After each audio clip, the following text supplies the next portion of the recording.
এটি একটি বাংলা খবরের চ্যানেল। খবর দেখতে হয়, না হলে পিছিয়ে পড়তে হয়।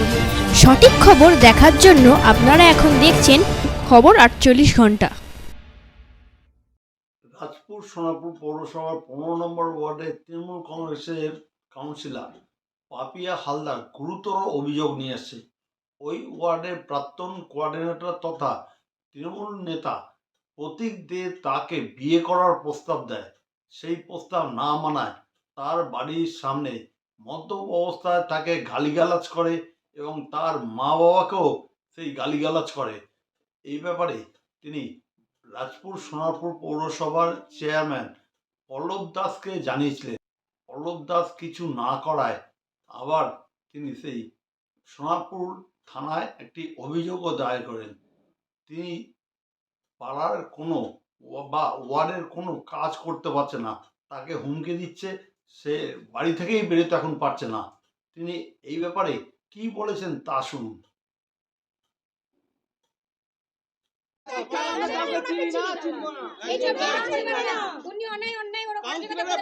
করতেই হবে আগামী দিনে, বারবার বলে দিচ্ছে।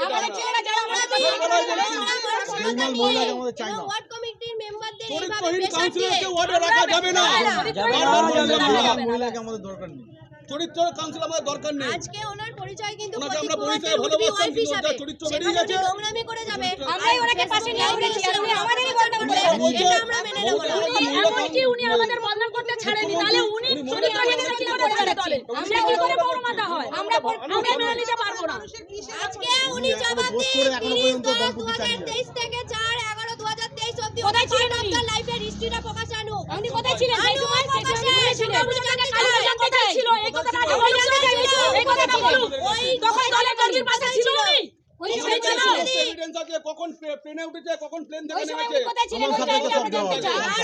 উনি রাত কাটিয়েছে, সেটা আমাদের কাছে এভিডেন্স আজকে আছে। উনি ঘরে বসে মিডিয়া দেখাচ্ছেন। উনি চলে অভিযোগটা কি? আমার এখন মূলত অভিযোগ হচ্ছে যে আমাকে যে কারণে মানুষজন ভালোবেসে আশীর্বাদ করেছে, ভালোবেসেছে এবং বিপুল সংখ্যক ভোটে আমাকে জয়যুক্ত করেছে তাদের হয়ে কাজ করার জন্য, তাদের জন্যে কাজ করার জন্য, সেই কাজ, সেই পরিষেবা মানুষকে আমি দিতে পারছি না।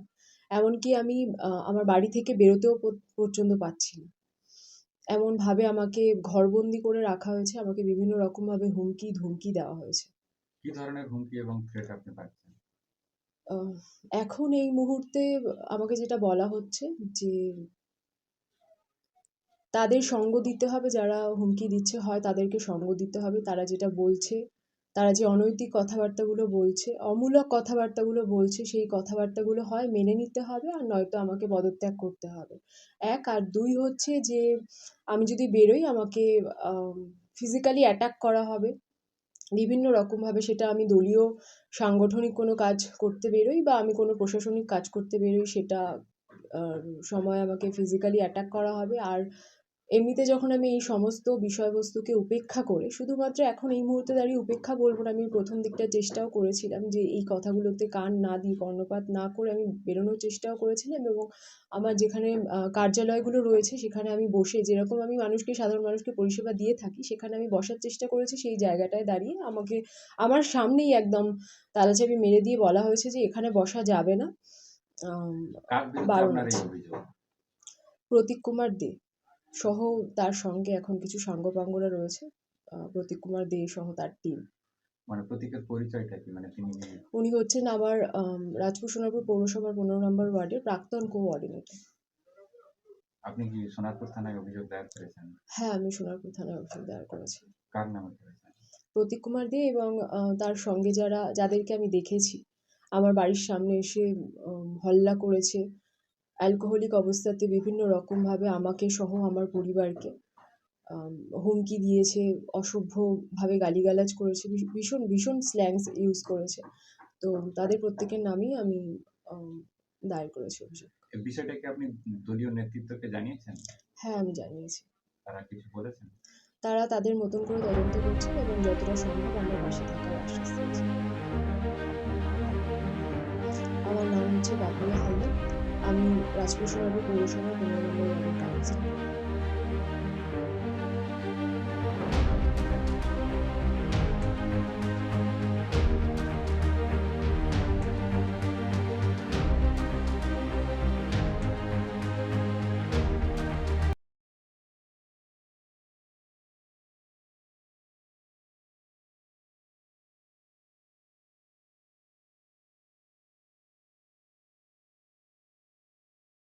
তার বিরুদ্ধে কাউন্সিলরকে থ্রেট করার হুমকি, মানে তাকে বিয়ে প্রস্তাব, সেই প্রস্তাবে রাজি না হওয়ার হুমকি এবং তার নামে বেআইনিভাবে টাকা তোলার অভিযোগ এই ওয়ার্ড থেকে, কি বলবেন?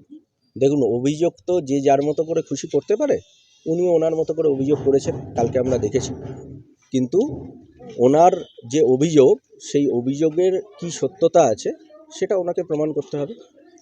আর উনি অভিযোগ করেছেন, দলের কাছে অভিযোগ করবেন নিশ্চিতভাবেই, বা দলের কাছে অভিযোগ করেছেন, উনি জানিয়েছেন ঊর্ধ্বতন নেতৃত্ব। আমি যতদূর জানি ঊর্ধ্বতন নেতৃত্ব ওনাকে ডেকেছিল, উনি যাননি। তো সেক্ষেত্রে দাঁড়িয়ে দল তদন্ত করুক, দল তদন্ত করে যা সিদ্ধান্ত নেবে। যদি আমি অপরাধী হই, আমি দোষী হই, তাহলে দল যা শাস্তি দেবে আমি মাথা পেতে নেব। আমি যে কোনো তদন্তের জন্য প্রস্তুত আছি। কিন্তু কেউ একটা অভিযোগ করলো, অভিযোগ করে সে সোশ্যালি হিউমিলেট করার চেষ্টা করলো, এটা বোধহয় সঠিক হচ্ছে না। আর একজন কাউন্সিলর নিয়ে তো দল নয়, পুরো সামগ্রিক ওয়ার্ডের পার্টি কর্মী, ওয়ার্ডের নেতৃত্ব সবাইকে নিয়ে দল। তো সেইখানে দাঁড়িয়ে এখানে পুরো ওয়ার্ডের পার্টি কর্মীরা রয়েছেন, মহিলা নেতৃত্বটা রয়েছেন। তো সেখানে দাঁড়িয়ে তারাই বলবেন যে বাস্তবিক ক্ষেত্রে ওনার সাথে কী বিষয়, ওনার সাথে কী সম্পর্ক, এবং ওনার সাথে সেই সম্পর্কের ভিত্তিতে কী বিষয়বস্তু তৈরি হয়েছে। আর টাকা তোলার কথা উনি বলছেন, আমি খুব ছোট্ট কথা বলি। আপনারা প্রত্যেকেই আমাকে চেনেন, জানেন আমি খুব সাধারণ জীবনযাপন করি এবং স্কুটি নিয়ে ঘুরে বেড়াই, সাধারণ ফোন ব্যবহার করি, সাধারণভাবে যাতায়াত করি এবং সার্বিকভাবেই প্রত্যেকে এলাকার মানুষ জানেন যে সুখে দুঃখে বিপদে আপদে রাত 2টো হোক, সকাল 5টা হোক, আর রাত 8টায় হোক, আমাকে এলাকার মানুষ পান।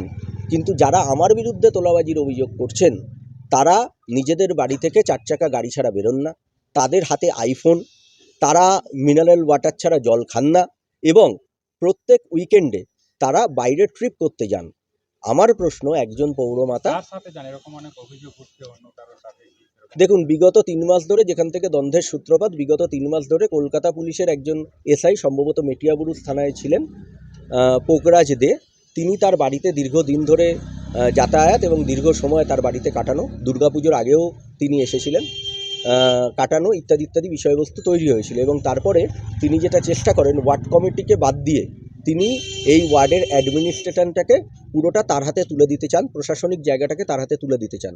ওয়ার্ড কমিটি যখন তার বিরুদ্ধে আপত্তি জানায় যে সে এলাকার বাসিন্দা নয়, সে কলকাতার বাসিন্দা এবং কলকাতা পুলিশ, তাহলে সে কেন এখানকার প্রশাসনিক কাজকর্ম দেখবে, তখন উনি ওয়ার্ড কমিটির কাছে দাবি করেন, ঠিক আছে তোমরাই দেখো, কিন্তু মাসে 1 লাখ টাকা করে আমাকে তুলে দিতে হবে ওয়ার্ডের পক্ষ থেকে। কে বলেন এটা? পৌরমাতা।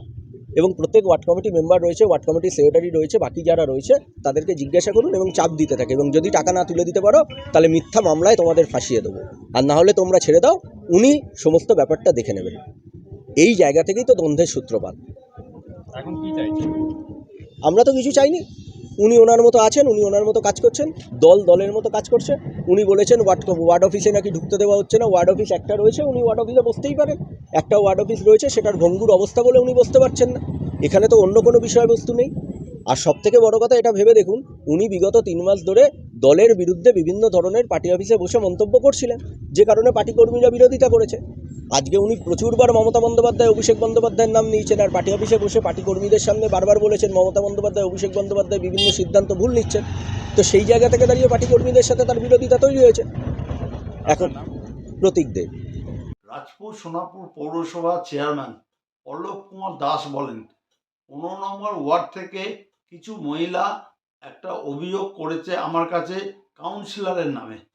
আমি কাউন্সিলর পাপিয়া হালদারকে দেখা করার জন্য বলেছিলাম, কিন্তু উনি আর দেখা করেননি। এই ব্যাপারে পল্লব কুমার দাস কি বলছেন তা শুনুন। আপনারা এই খবর দেখছেন একমাত্র খবর 48 ঘন্টার পর্দায়। নতুন নতুন খবর দেখার জন্য এই চ্যানেলটিকে সাবস্ক্রাইব করুন। চ্যানেলে সব খবর পাওয়ার জন্য পাশে বেল আইকনটি আছে, তা প্রেস করুন। জানিয়েছে, কি বলবেন?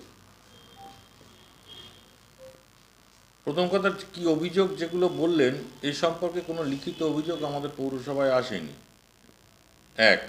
2 নম্বর হচ্ছে যে একদিন আমাকে টেলিফোন করেছিলেন কাউন্সিলর, করে বললেন যে এরকম আমার সঙ্গে কথা বলবেন, কিছু ব্যাপারে কথা বলার দরকার আছে। তা আমি সেদিন ব্যস্ত ছিলাম, আমি বললাম ঠিক আছে আমি জানাবো। পরের দিন আমাকে যখন আমি ফোন করে জানাই যে সন্ধেবেলায় চলে আসার জন্যে, তখন উনি এবং ওনার বাড়ির কেউ ছিলেন, সম্ভবত ওনার মা, ফোনে বললেন যে ওরা অসুস্থ, এখন শরীর ভালো নয়,